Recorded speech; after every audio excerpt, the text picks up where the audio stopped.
Okay, good day, ma'am. So we are going to talk about the digital self. So let us begin. I am Ivy Joy P. Erebera po.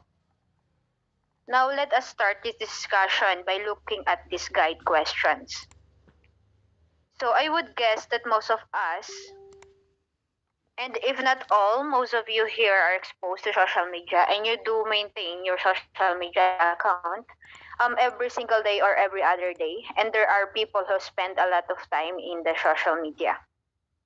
So here are some interesting questions to start this discussion. So do you think spending too much time in social media affect one's personality? I think it depends on the type of contents that you see on social media. For example, I don't want you to assume that simply using social media will make you a bad person or will make you an irresponsible person. Because you can use social media in an active way, in a way that you will be critical about what you see or what you read or what you share. But I do think that if you spend a lot of time in social media, it will influence her personality. Say, for example, if you expose yourself to posts that are full of gratitude, full of happiness and goodness, then you are more likely to be to show off this attitude as well in your personal life. For example, you can be more grateful or you can be happier because those are the things that you see that are being shared in social media. And those are the attitudes being endorsed by your friends.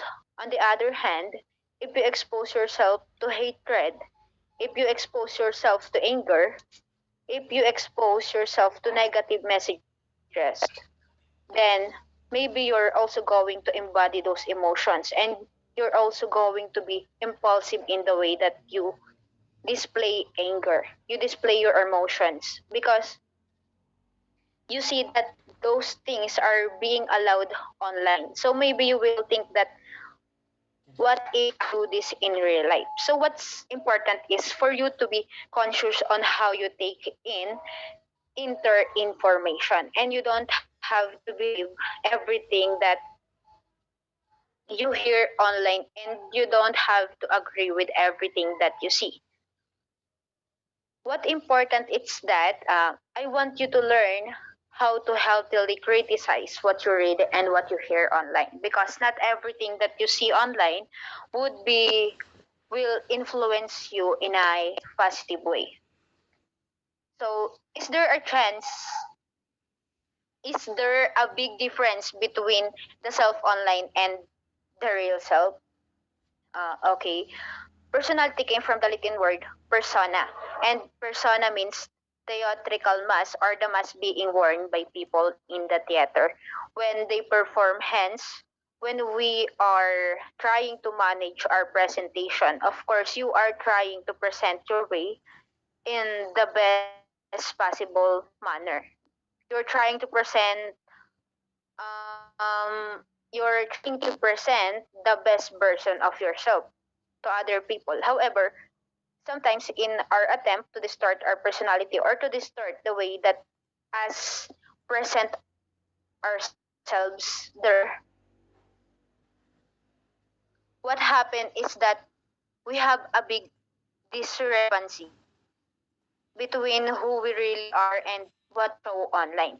Sometimes we are lying not just to others, also to ourselves by trying to act in a way that others would think as desirable or others would think that or back in a way that would be accepted by others, even though it's not congruent with who you really are. So you need to be aware of the image that you're presenting in real life and the image that you are presenting online. And I hope that there's no big discrepancy between who you really are and what and who you are trying to be. Okay. Uh, I hope that whatever image you present online, it's not just a product of changing your personality to please other people, but rather what you present online is what you actually are in real life. And no need to lie about yourself because you don't need to seek others' approval. Next. Okay, so now let's discuss what we call the digital self. So, what is the digital self? It is simply the persona we use online. In the reading, this is described as a mask we put on to draw the innovative. Next, let's find out why. Remember these points about your sense of self or how you perceive yourself. First, your sense of self can be extended. Next is that the possession or accumulation of own things allows to enlarge our sense of self. And lastly, the the only way we can know who we are is by observing what we have. Next. So this concept may be new to you, but there is actually a process of self-extension online. When we say self-extension, it means that your concept of self can be extended outside the body and on through the content you create on social media. The profiles you have right or in gaming sites, these are a few examples of the things that add up online to build your online self. Next. So Beck introduced five digital dimensions of the extended self.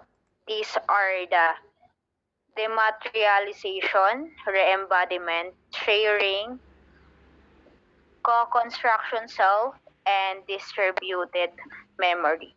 So let's start with the dematerialization. This means that our possessions before are now virtual, giving that we can store media online or digitality. So we no longer have physical print copies or storage for a media. Next, we have re-embodiment. This is how we can represent ourselves through avatars and edit our visual self through Photoshop. And now we have sharing. As you all know, it's easy for us to share information online. Through this sharing, we reveal parts of ourselves. But remember, there should be a balance of what we share and what we should keep private. Co-construction. Co-construction of self, since Beck observed that most of the reason behind us being online is to replicate our social interactions in the digital space. This allows the co-construction of self, which means that we are collaborative with the other social beings online. And lastly, we have distributed memory. So Beck said that the non-digital objects that form a part of our extended self are often able to provide a sense of past or we have a timeline online. This includes photographs, videos, stories, or all your memories in the digital world that can be recorded and archived to view for our later. So, for example of this is would be the Facebook memories. So the things you have posted, the things you did throughout the month, they create a recap for you or even give you the memories for you to past years for that. This is an example of distributed memory. Next. So selective presentation. So in this online world, we still experience the need to impress other people and create a favorable impression, thus selective presentation happens. So what is selective presentation? It is the behavior that attempts to convey some information about oneself or some image of oneself to other people. We regulate our behavior online to fit in, for example, in social media. We try to understand what content matters to our audience or what content gain more likes or reactions that we are selective of what we share, and we try to hit our internal targets. We also check the notifications if we get more likes. Uh, these are actually two types of self-presentation. Next, the types of self-presentation. The pleasing the audience. This is when you try to match yourself to the audience expectations and preferences. And the second one is self-construction. This is when you try to match your own ideal self. So, what is the ideal self? The ideal self is belong to the multiple aspects. Next, it is belong to the multiple aspects of the self. These aspects are actual, ideal, and ought. And ought self. The actual self refers to the attributes an individual already possess, while the ideal self refers to the attributes an individual world ideally want to possess. And the ought self refers to the attributes an individual ought to possess. So it is meant to be possessed by an individual based on the social factors. Next, the development of passive technology in the field of communications has immensely influenced the life, work, habits, and experiences of people across the globe. The constant increase in the use of digital communication, such as the social media, has undeniably defined the formation of a digital self among individuals. The impact of technological advances in every area of human life has evidently expanded the concept of self among people. So, ang sinasabi dito is, ang pag-unlad ng massive technology sa larangan ng communications ay lubha pong nakaka-impluwensya sa ating buhay, sa ating trabaho, gawi, at bawat karanasan natin sa mundong ito. And yung nagiging epekto ng pag-unlad ng teknolohiya sa bawat larangan ng ating buhay, it is clearly expanded yung konsepto ng ating sarili or self sa ibang mga tao. Each has a digital self, which is what we used to be a part of technological world. The digital self is a code we use to conceal our real self. As we share ourselves to the world, we try to hide our true self to cover up the issues that we have about ourselves and show the world that we are fine and perfect. As we show the significant others are covered through the digital self, we, on the other hand, expect affirmation and acceptance. Indeed, the digital world has made things happen more more swiftly, which includes finding a partner or losing one through dating sites and the social media, customize a character, and joining game tournaments worldwide, filter or edit an image according to the physical features desired, or maybe store and transfer loads of file using our handheld gadgets. So, ang bawat isa sa atin ay mayroong digital na sarili na atin pong ginagamit upang maging bahagi tayo ng technological na mundo or tinatawag nating technological world. Minsan is ginagamit natin ang digital self upang itago ang ating tunay na sarili. Habang ibinabahagi natin ang ating sarili sa mundo, sinusubukan natin na itago ang ating tunay na pagkatao o ang ating mga sarili upang pagtakpan ang mga issue na mayroon tayo o tungkol sa sarili na ayaw nating ipaalam pa sa iba. Siyempre kung tayo lang din ay magpapakilala through digital self, we want to be perfect at maayos ang makikita sa atin ng ibang tao. At isa pa, mas pinabilis yung chance or mas pinalaki yung chance na makahanap tayo ng partner sa pamamagitan ng dating site at social media. Maaari nating i-customize ang isang character at pwede na tayong sumali sa mga paligsahan sa paglalaro sa buong mundo. At kaya din nating mag-edit o maglagay ng filters sa ating pictures at makapaglipat ng file using our handheld gadgets. The recent decade has introduced developments that created great impact in our lives, and some of them are the following. First is internet. So I already know that we are so familiar on this. Through the internet, we can share information and communicate from anywhere. Second is social networking site like Facebook, Twitter.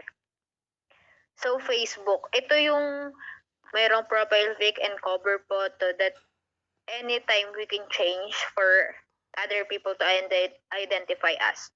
Twitter is kadalasan nating ginagamit kapag tayo ay may problema. Hindi lang problema basta kung ano ang gusto nating i-tweet ay magti-tweet na lang tayo na magti-tweet. Sa iba is they consider Twitter as their free wall and comfort zone because they feel safe or at ease and without stress sa Twitter. Number 3 is text message or short message service. We're so familiar in this. 4 smartphones, 5 applications, 6 YouTube, 7 vlogs, 8 search engines Google, Yahoo, and Bing. 9 is World Wide Web. 10 email, 11 chat rooms, 12 online shopping, 13 dating sites, 14 GPS or global positioning system, 15 Wi-Fi or wireless network, 16 is game consoles like PlayStation, Wii, etc. And all of these are the developments that created great impact in our lives. Next. Studies have revealed how online decisions and preferences reflect tidbits about an individual's personality and identity. Choices such as what song to play on Spotify, movies or shows to view on Netflix and buy from Lazada, Alibaba, and Amazon.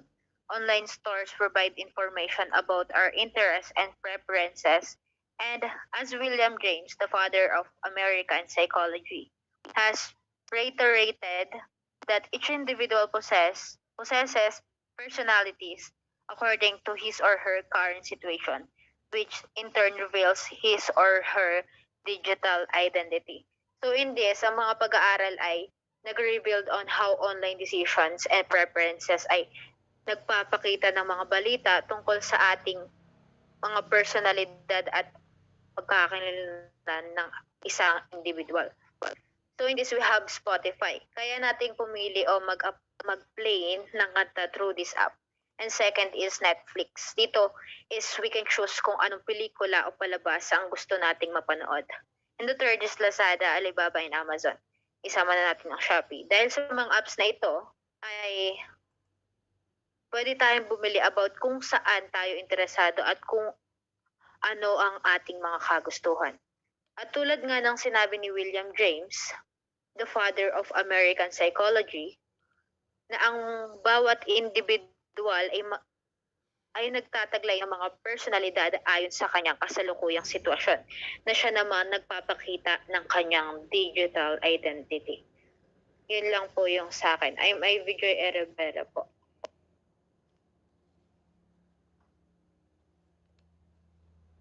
I am Gillian S. Nolasco and I will discuss the impact of digital advancements to identity. So as you can see here, meron tayong pyramid that shows different words. Let us start at its last layer going up. Dito, mababasa natin ang word na physiological. Ano nga bang pag sinabi nating physiological? Dito naman yung tumutukoy sa mga needs natin physiologically, just like the water, food, shelter, and so on. How is it related with the advancement of digital to our own identity as a person? Siyempre, through the use of social media and devices, nakakuha tayo ng opportunities para magkaroon ng food, clothes, and others. Kasi nakakabilin tayo nito online, right? And next will be the safety. At dito rin nakapaloob yung tinatawag nating stability and freedom from fear. Through digital advancements, nakahanap tayo ng mga applications where we can share our feelings and we can tend to overcome our fears. Next is Belonging Lab. Dito naman, nagkakaroon tayo ng mga communication to our friends, peers, family all over the country or world and other people that we interact online. Second to the last is the self-esteem, na kung saan through digital advancement, dito naman natin na-showcase ang ating achievements, recognition, and more. Yung iba through the use of social media, nakapag-post sila ng mga pictures and photos where they can feel so special and good at. And syempre, lastly, ay self-actualization. Most of the time, and most of the people nowadays, ay nagiging comfort zone na ang kanilang mga gadgets.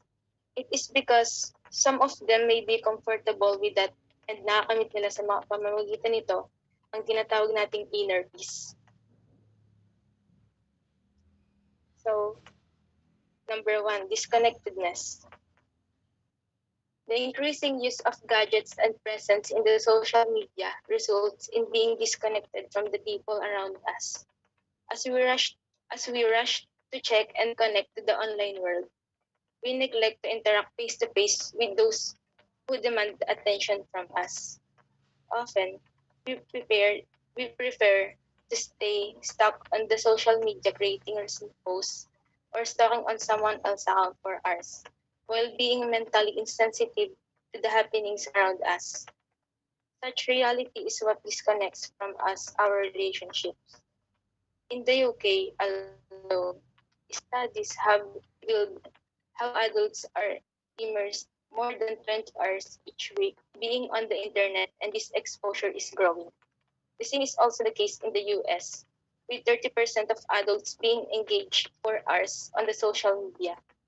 This shows that critical reality in many countries across the globe as individuals prefer to spend more of them time online than interacting face-to-face or F2F with their family members, peers, coworkers, and the like. So alam naman natin na sa panahon ngayon, mas nakatutok ang mga tao, especially us, youths in our gadget. Mas prefer natin ngayon na makipag-usap through our social media and cell phones. Na-experience nyo naman na siguro yung mga magkakasama lang naman kayo sa isang bahay pero instead na tawagin nyo siya verbally, i-chat mo pa. So relate naman siguro tayong lahat. It is because of the use of digital devices and its advancements. Just like for example, sa UK, na according sa research, 20 hours a week na yung na-consume sa internet and exposed sila sa gadgets nila. Sa US naman, 30% ng adults ang being addicted to their social media accounts. So dito, we can conclude na mas prefer ng most people around the world ang pag-consume ng oras with the internet instead na makipag-communicate tayo face-to-face. Next is developing and nurturing virtual relationships. The progressive development in the features of social networking sites allows individuals to gain thousands of friends and even millions of followers. This eventually leads to creating virtual relationships which satisfies the need for relationships and intimacy.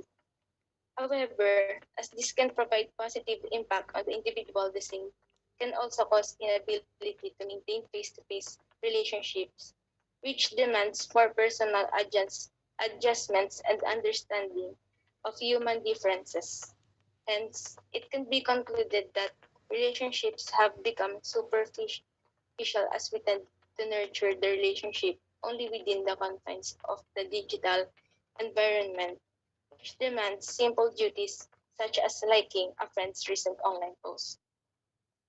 So marahil napakarami sa atin yung madaming friends and followers sa mga social media accounts.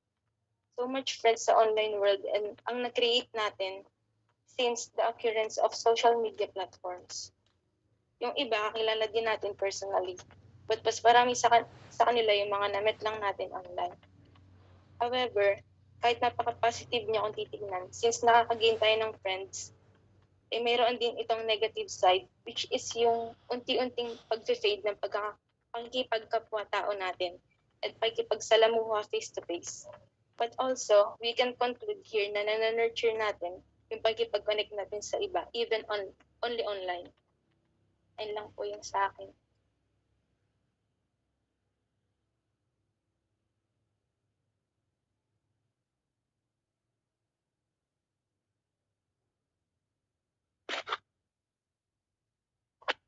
Okay, so hello. I am Jenny Bokton and I will discuss about online recklessness.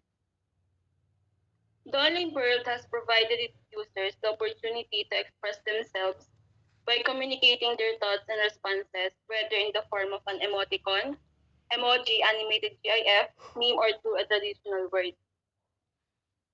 These are ways to express positive or negative feedback on a recent post seen on a random feed in a social networking site.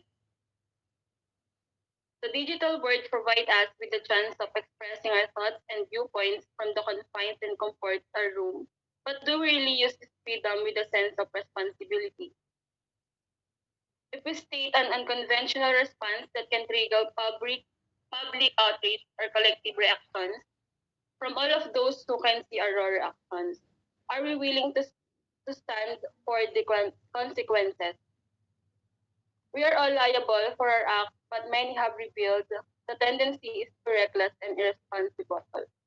They cannot regulate and monitor on their expressions of emotions. After the damage that has been done through the posting of opinions or personal reactions online, the next step is to delete the same. This is definitely a manifestation of extreme recklessness, which does not in any way help in the development of maturity among individuals. We know that in social media, we have an opportunity to communicate and express our emotions and also our opinion. But we need to remind ourselves that before you post and comment, you need to think twice or more careful kasi minsan, sa sobrang gusto mo mag-share ng opinion, minsan hindi mo na alam na sensitive na pala yung comment mo or yung naipopost mo. So kahit may freedom ka to express your opinion, kailangan mo ring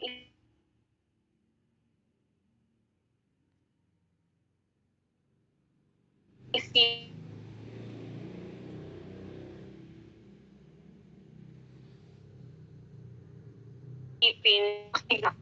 started identity formation. The digital world offers the opportunity to create several identities according to our heart's desire. An individual can change his citizenship, gender, look, characters, and status is the online world. The desire to be someone else or to create an ideal self in this realm can be achieved instantly through the advanced features offered in the social networking sites, as enhanced by open source application. The identity that we desire to protect online may either reflect our true self or ideal self. However, as we work for affirmation from our online friends and acquaintances, we tend not to be truthful to ourselves. Indeed, noted, everyone desires to be loved and accepted.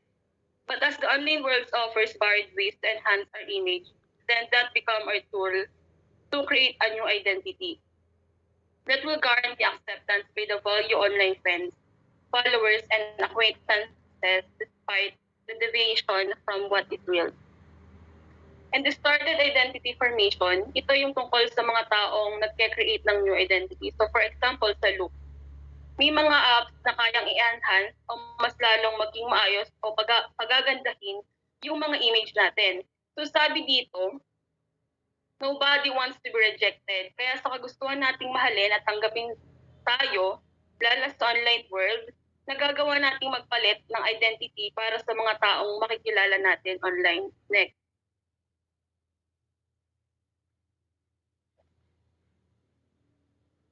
A significant portion of our lives being broadcasted.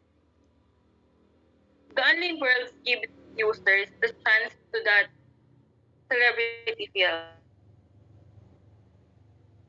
As a form of pressing or on a new gadget, then post its image online.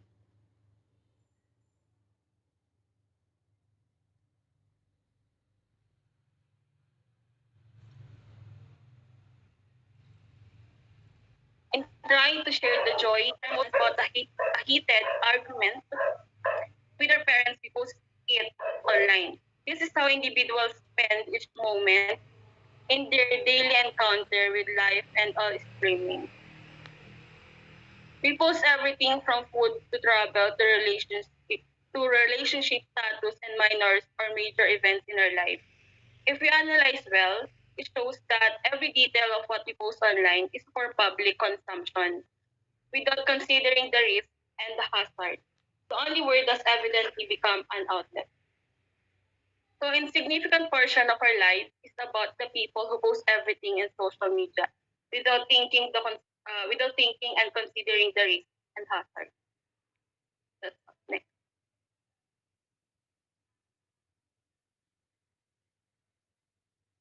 I'm Sherwin Ivan G. Utalado. Number 6, digital self-harm. Almost similar degree to mutilating oneself. We show how to sad and problematic we are to the online space. We tend to demean ourselves on public as we tend to violate our insecurities and weaknesses among our online friends. The followers study revealed that around 6% of adolescents between the age of 12 to 17 years are practicing this so-called digital self-harm. And they are done through the use of a smartphone. The loneliness and emptiness and anxiety digital technology produce the result in a declining mental health and increased rate of adolescent suicide. As the online world was provide the main for these individuals to express themselves, it is also allowed to chance to post bad self-impression about one's look-out trait, which later related insecurities and low self-concept. Engagement of this online behavior also permit cyberbullying as detained about the individual weaknesses are set up front of public eye. So, ito yung kung ano yung nakikita mo sa social media, i-apply mo sa sarili mo. Hindi mo alam kung nakakabuti ba or nakakasama na ba. Kung nakakasama na ba ito sa'yo. Hindi mo mapapansin na nabibrainwash ka na ng social media. At ito rin yung di mo alam kung nakakasakit ka na ng ibang tao dahil hindi mo naman sila nakakasama. So, ito yung example ito is cyberbullying. Next.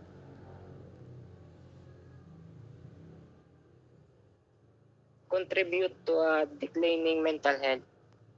Several exposure of engagement is the digital world can result in extreme loneliness and anxiety, especially among teens.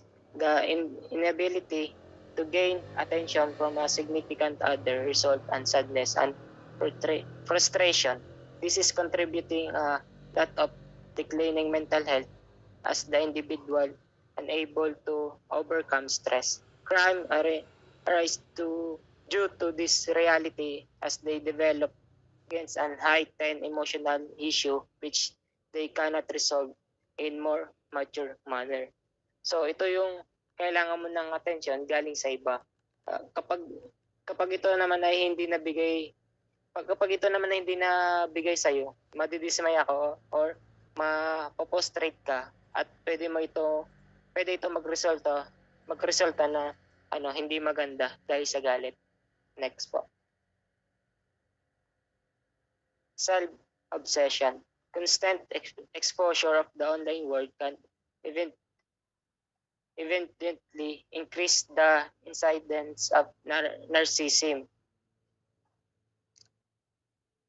Many have become a self-obsession and self-absorbed and facilitated to promote by the social media as a social network site allow escape from the daily wounds of life, expectation, consequently arrest. User expect that there will be following the response to their post. Whether in the image, quote, emotional post,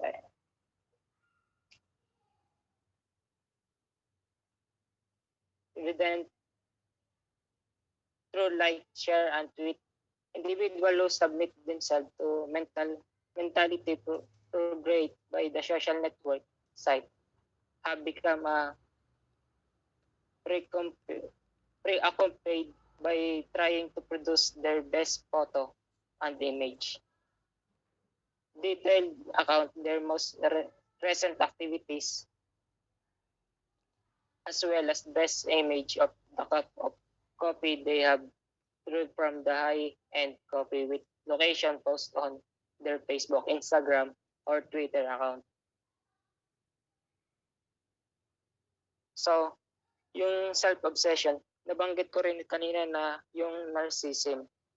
Narcissism extreme self-involvement to the degree that make a person ignore to need of those around them. So, tanging mahalaga lang yung sarili niya. Ito din yung dapat siya lang lagi nasusunod. So, ito yung natutunan mo, alagaan yung sarili mo ng hanggang sa point na nasobrahan na. Dahil doon, nawalan ka na ng pakialam sa iba.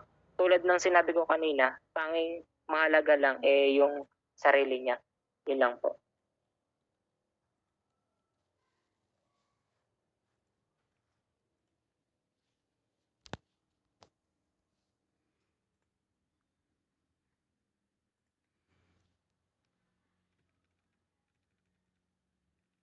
The digital world has inspired individuals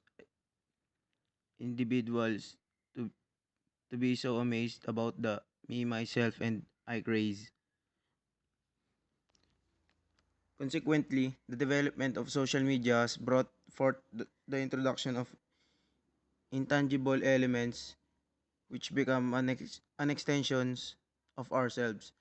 Those are what we post online and what we keep offline, which become part of our digital possessions, photos, emails, SMS, videos, and like have become vital reflections of our digital self. Next, reasons for engaging in the digital type. Considering that most individuals have an interest in creating an identity which may be a lot different from our real life persona, then the digital web provides the best avenue to achieve that fresh change anytime we desire to engage and eventually disengage. This re- this relevant this relatively interesting venture in the vast digital world created much hype among young and older generations alike.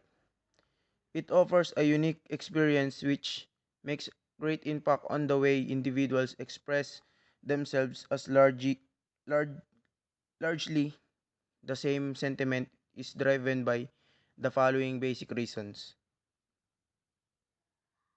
Next, Number one, every individual desires to meet the expectation of the significant others in his or her life. Many would not readily post their photos online but will edit or filter the same to ensure that they look a lot better in their digital images. The use of several online application or apps fa- facilitates this need. Number two, online posting of objects as well as current statuses is expected to receive responses and reactions from their followers as in the form of likes and share. These are gestures that boost their ego and self-esteem. Number three, as Maslow has stated in the Hierarchy of Needs, 1943, each has the need to belong. Everyone desires to blend in, and so when everyone on the social media posts photos of his or her food, then all others follow the trend. Uploading of these images creates feeling of being part of the hype. Next.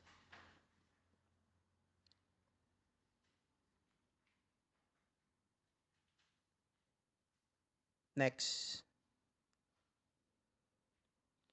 Number four, the digital web provides individual with much more freedom to express themselves in varied forms, whether verbally or non-verbally.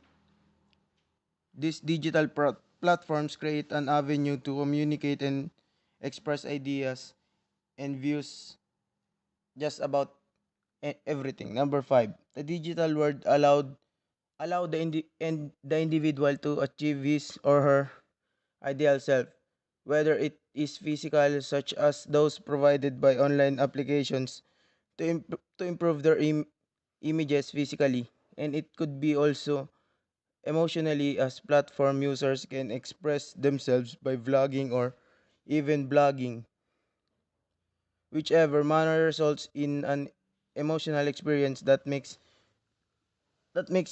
one feel good about his or herself.